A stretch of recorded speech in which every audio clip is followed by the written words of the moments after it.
Atlantic disturbance could become a hurricane possibly by this weekend on today's Tropical Weather Bulletin.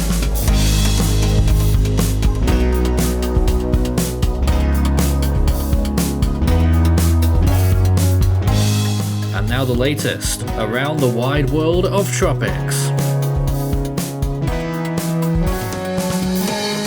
Tropical Weather Bulletin for June 27th. We have no active tropical cyclones, but we have plenty of rumblings of potential systems that could be forming in the next week or so. The most immediate threat being this Atlantic system that's out in the open regions of the ocean and will be heading gradually towards the Caribbean. We are unclassified right now in terms of our alert status, day 27 of hurricane season, and it's that 70% system that we are looking out for there, as it's likely to crawl across the Atlantic through the Lesser Antilles and into the eastern Caribbean and could become a hurricane whilst it does so. Models have been pretty confident that it will become a substantial storm, with two other systems alongside that as well, one of them further west that's currently active moving through the Central American region, and a 10% system that we've now designated in the Eastern Pacific, mainly for next week, something that could start to emerge as we enter the middle part of next week. And could we finally see the start to the Eastern Pacific hurricane season? Well, in the Western Pacific, we've now declassified that system that we were looking at that was moving through the Philippines. You can still see some of its cloud cover there along the western part of the islands. Still a little bit of it left. And in the North Indian Ocean, we're not designating anything here either, although Invest 90b has been declared, a system there just off the coast of India that's been looking a little bit better in the last few hours, although no real signs that it's going to become a tropical cyclone. And in the Southwest Indian Ocean, for what it's worth, if anything, no areas of interest here, and they'll have a brand new naming list in 4 days' time. And that will be for the next season as we start to roll over. Basically, it's a climatological new year in the southern hemisphere.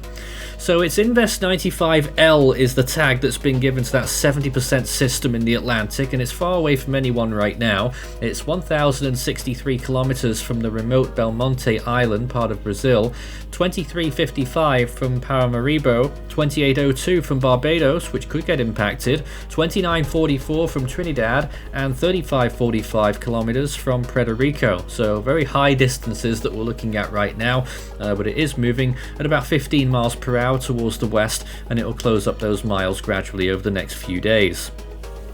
Let's take a look at it on satellite imagery then, and it's looking quite decent, especially for this early in the season across the mid-Atlantic. Usually we don't really see this start. It's more like a late July setup rather than a late June setup right now, with convection blowing up quite decently along the northern side, particularly of that system.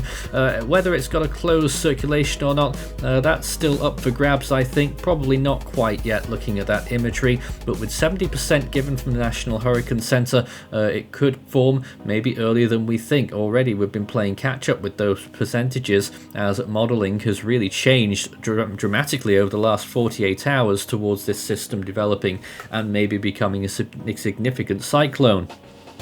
There's the Saharan air layer, by the way. You can see all those red and yellow zones showing the amount of dry air there, and I'm just wondering if the models have picked up on that as well, and whether that might limit that system later on. There's the other Invest 94L that's moving into the central to western Caribbean now. You can see some showers there affecting the coast of Nicaragua and Honduras, with some very high cloud tops in fact, but really pretty disorganized in terms of getting the circulation on there. And that there is a quick look at that Western Pacific system. Quite a lot of cloud cover over Palawan right now in the Philippines, and really not looking like it's going to get any kind of rotation there.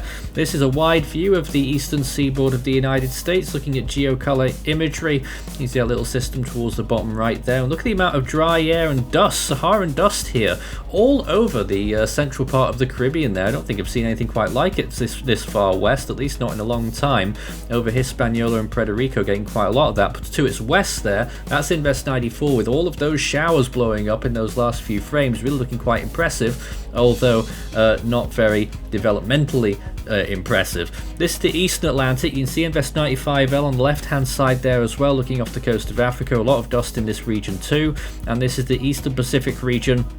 where there's a few little areas of thunderstorms off the coast of El Salvador and western Nicaragua. There's the Western Pacific, although the imagery's bungled up there for a little bit.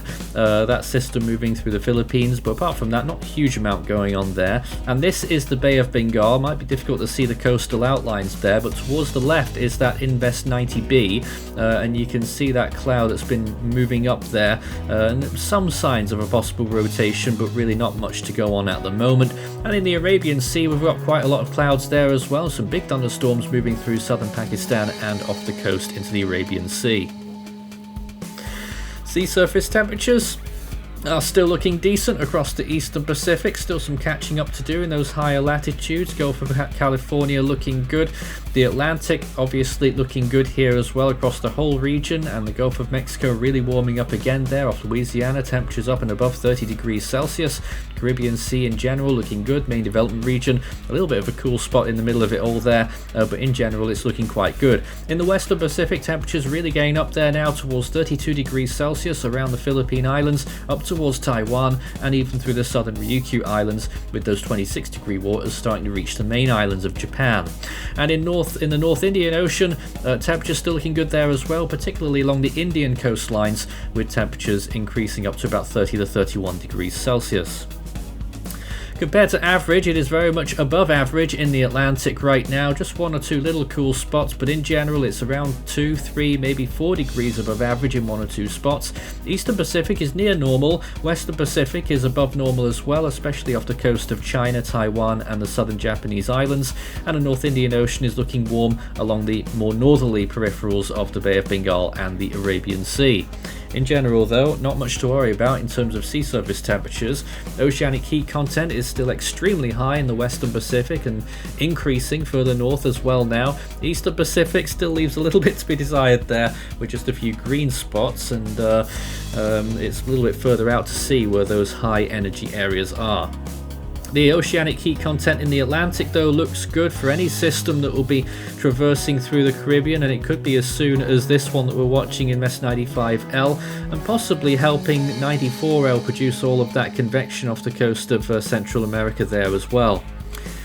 So let's check the computer models for the next 5 days. This is the GFS over that period. You'll see on the left it tries to develop that Invest 94L but really struggles, and now on the right we see this system 95L and another one behind it become two significant tropical cyclones, the initial one being much the stronger, getting towards high-end category 2 status there on that GFS model, and everyone was bowled over when they saw the European model yesterday forecasting a strong category 4, I think it was, or at least a category 4 storm, but it's backed off a lot today, I'm pleased to say. The ECMWF now predicting just a high-end tropical storm. Now this is the rainfall expectations for that region, and whilst I was talking all about that, you saw the system moving through the Lesser Antilles, near Barbados, just south of there, and then through probably St. Lucia and on towards Hispaniola eventually there, you can see in that 7-day period. But if all that transpires, we'll be looking at significant rainfall amounts above 6 inches, 150 millimeters, for some of those islands of the Lesser Antilles and for parts of Haiti. Looking towards the west for Central America with the other Invest, we're looking at significant rainfall amounts there as well, with localized high amounts in Mexico and Central America of over 12 inches, 300 millimeters. Watching these systems again over that 5 to 10 day period now, you can see both of them limp on through the Greater Antilles, and 95L makes it towards Texas towards the end of that loop there. Well, it could happen, but it is towards the end of that day 10 period, and there's a lot of things that could change before that happens, but it does gradually get weaker, and maybe a chance of redevelopment in the Gulf of Mexico later on. It does look like it improves in its appearance just before it reaches Texas. Additionally, here's the Eastern Pacific system that we've tagged as well at a 10% right now. GFS is quite keen on it to form and become a significant tropical storm, not quite getting to hurricane status, and it will narrowly avoid, if that does happen, becoming the latest start to the Eastern Pacific hurricane season in the satellite era. Well, that'll be interesting. We'll see what happens to it. Too early to forecast whether that might form or not yet. But it has been rumbling about that story for a little bit. Scan the barcode and that will take you through to the Force 13 merch store, where you can take a look at all our products as well as our full season and individual storm animations on request. And are still waiting for a Hone t-shirt. It's still waiting for you right now, and we're still waiting for it. Well, in the Scilly range then, looking through that period there, that first system in West 95L making landfall south of Galveston there, moving inland towards the west-northwest, and dies off quite quickly. Another weak system in the Eastern Pacific there that tries to form as well. It doesn't look like it's successful in that very long range, but apart from these two systems, nothing else around the world during that long range period. This is day 10 to 16, taking us through towards the middle of July, and so that's really the story that we're watching right now. The big story today, of course, being Invest 95L and its wide horizons across the Atlantic. Well, on this day, a completely different story. A double Category 4 day on June 27th, 1992.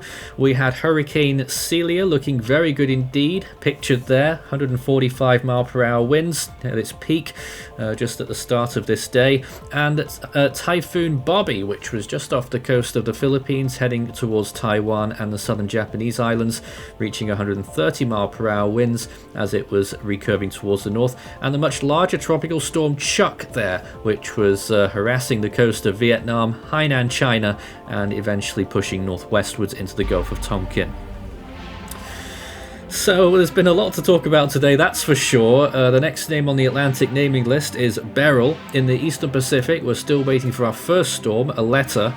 And in the Central Pacific, we're still waiting for Hone, and we've been waiting since 2019. That's why we make such a song and dance about it. In the Western Pacific, Gamey is next up, and in the North Indian Ocean, it is Asna. We have a live stream running 24/7 where you can track the storms in real time as they happen.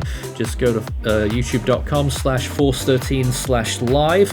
And in the Australian region, the next name is Robin. Southwest Indian Ocean, it's Jeremy. And in the South Pacific, it is Pitta. Those names will refresh in just a few days in the Southwest Indian Ocean. That's all for now. We'll see you again with another tropical weather bulletin tomorrow. Become an ultimate fan today.